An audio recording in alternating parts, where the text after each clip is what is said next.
কি খবর মনুরা, কেমন আছো তোমরা? আজকে আমি তোমাদের মাঝে তুলে ধরবো আধুনিক কালের লবণের মতো ভালোবাসার গল্প। চলো তাহলে শুরু করি। খুব শীঘ্রই হয়তো লবণ কোম্পানি তাদের বহরে থাকা লাদেন বোম বাজারে ছাড়তে চলছে। এই দেখো, এই সেই রূপসী, এই সেই মহারানী ইয়ামাহা ফেজার 25। অনেকে বলে এটা নাকি শুধুই একটা বাইক, তারা আসলে শুধু এর বাইরের রূপটাই দেখেছে, কেউ আসলে ভেতরের আগুনটা দেখেনি। साली चलती फिरती कोकेन है कोकेन।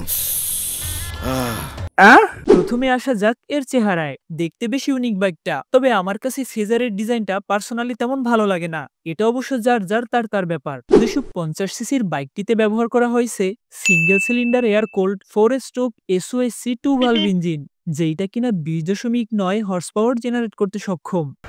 Wow, nice. এবার একটু ইঞ্জিনের আওয়াজ শোনা যাক।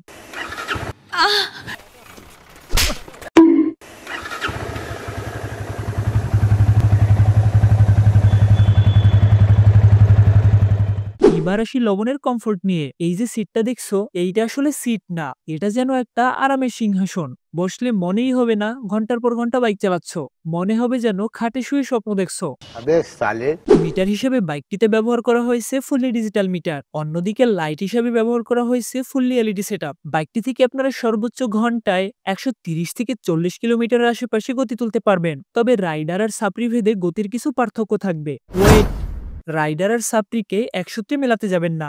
বাইকটি থেকে আপনারা মাইলেজ পাবেন 40 কিলোমিটারের আশেপাশে, যেইটা কিনা কোম্পানি ক্লেম করছে। এখন আসল কাহিনী মাঠে নামলে দেখা যাবে। চলো তাহলে এবার একটু ব্রেকের দিকে নজর দেওয়া যাক। এতে ব্রেক হিসেবে ব্যবহার করা হয়েছে dual channel anti lock braking system. Brake নিয়ে অবশ্য বাইকটিতে কোনো অভিযোগ নেই। এখন আসা যাক দামের ব্যাপারে। প্রতিবেশী দেশে ফেজার 25 এর দাম 1,50,000 রুপির মতো।